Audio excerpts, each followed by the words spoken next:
আমার এক নতুন ভিডিওতে স্বাগতম। আজকের রেসিপি মোচার ঘন্ট, নিরামিষ ছোলার ডাল দিয়ে, ডালের বড়া দিয়ে। তো এইভাবে রান্নাটা আপনারা অবশ্যই করে খেয়ে দেখবেন। আর এই রেসিপিটা বানাতে কি কি লাগে তো দেখিয়ে দিই। এই যে এখানে আছে মোচার ঘন্ট। মোচাটা আমি বয়েল করে নিয়েছি। আর এখানে আছে ধনে, এখানে আছে আদা কুচি, এখানে টমেটো কুচি, এখানে গরম মশলা, গোটা গরম মশলা, জিরে আছে, আস্ত জিরে, আর এখানে ছোলার ডাল। তো আমার রান্নাগুলো আপনাদের ভালো লাগলে তো প্লিজ লাইক, কমেন্ট, শেয়ার অবশ্যই করবেন, করতে ভুলবেন না। তো চলুন রান্নাটা আবার শুরু করি। মোচাগুলো হালকা সিদ্ধ করে নিয়েছি। এবারে মোচাগুলো মিক্সার গ্রাইন্ডে দিয়ে দিলাম। এটা হালকা একটু মিক্সার গ্রাইন্ডে ভেঙে নেব। দেখতে হবে যেন আবার বেশি পেস্ট না হয়ে যায়, হালকা। 4টে কাঁচা লঙ্কা দিলাম আর মোচাটা দিলাম। এই যে মোচার ঘন্ট বানাতে এই যে ছোলাটা বেটে মিক্সার গ্রাইন্ডে বেটে নিয়েছি। একটু কালো জিরে দিয়েছি, 1/2 চামচ হলুদ দিলাম, 1/2 চামচ স্বাদ মতো লবণ দিলাম, 1/2 চামচ দিলাম, আর একটু চিনি দিলাম 1/2 চামচ। তো এটা মেখে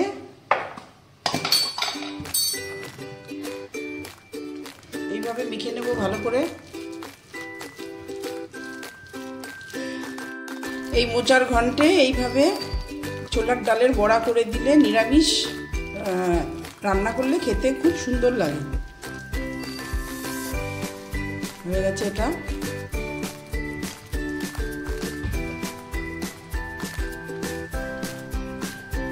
এবার আমি বড়াগুলো ভেজে নেব ছোট্ট ছোট্ট করে। ডালের বড়া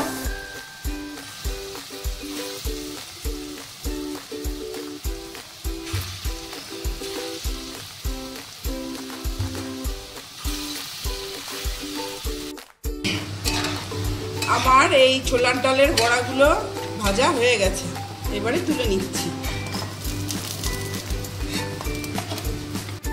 ফ্রাই প্যানে সর্ষের তেল দিয়ে দিলাম। মোচার ঘন্টটা সর্ষের তেলেই খেতে ভালো হয়।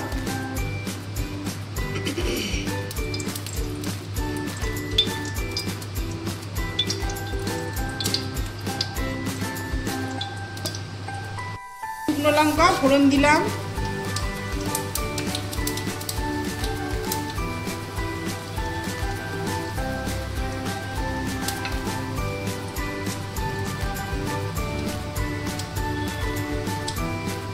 এবারে গোটা গরম মশলা দিলাম, এলাচ, লবঙ্গ, দারচিনি, কুচিগুলো দিয়ে দিলাম।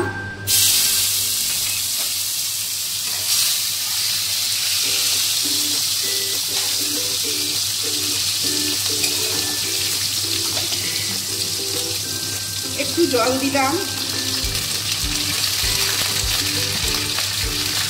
গুঁড়ো দিলাম 1/2 চামচ।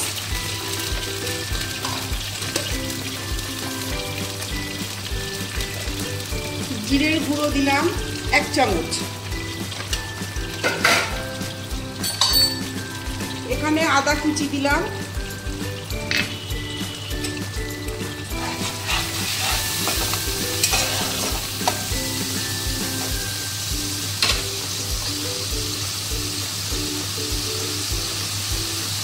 হলুদ দিলাম 1/2 চামচ।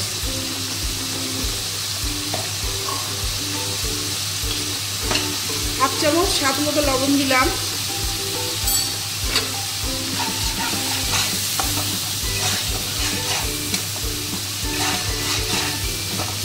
মশলাটা তেল বেরিয়ে গেছে। এই যে মোচাটা, এই যে আধা সিদ্ধ করা মোচা, এটা দিয়ে দিলাম। আর পাশে আলুটা ভেজে নিচ্ছি। আলুটা ভাজতে ভুলে গেছিলাম।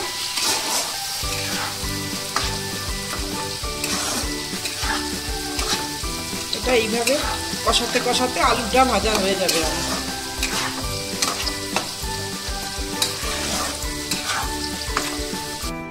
কুচি দিয়ে দিলাম। আমি লাল লঙ্কা দেইনি, কাশ্মীরি লঙ্কা।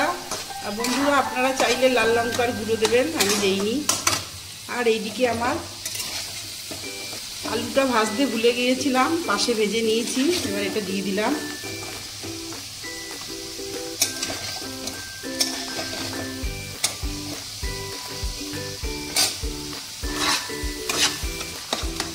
এইভাবে এটা কষিয়ে নিতে হবে।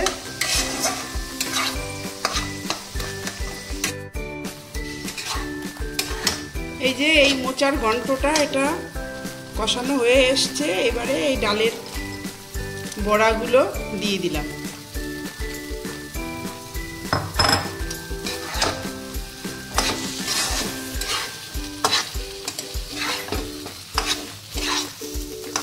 আর একটু কষবে।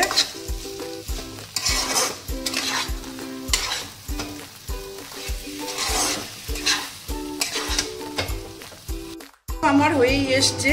এবার লাস্টে একটু মিষ্টি দিয়ে দিলাম, হাফ চামচ। মিষ্টিটা না দিলে এটা ঠিক খেতে ভালো লাগবে না।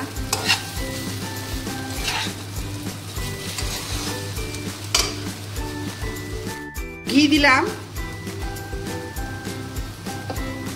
আর একটু গরম মশলা দিলাম। এটা আমার রান্না হয়ে গেছে, এবার নামিয়ে নেব।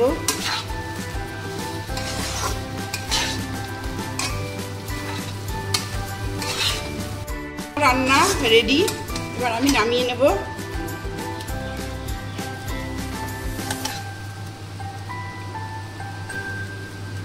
এই যে এটা হয়ে গেছে মোচার ঘন্ট। মোচার ঘন্ট এটা সম্পূর্ণ নিরামিষ, সেটা ছোলার ডাল দিয়ে মোচার ঘন্ট। তো বন্ধুরা আপনারা এইভাবে বাড়িতে বানিয়ে অবশ্যই খেয়ে দেখবেন। আর আমার রান্নাটি যদি আপনাদের ভালো লাগে তো লাইক, কমেন্ট, শেয়ার, সাবস্ক্রাইব অবশ্যই করবেন, করতে ভুলবেন না কিন্তু। রাধে রাধে, ধন্যবাদ।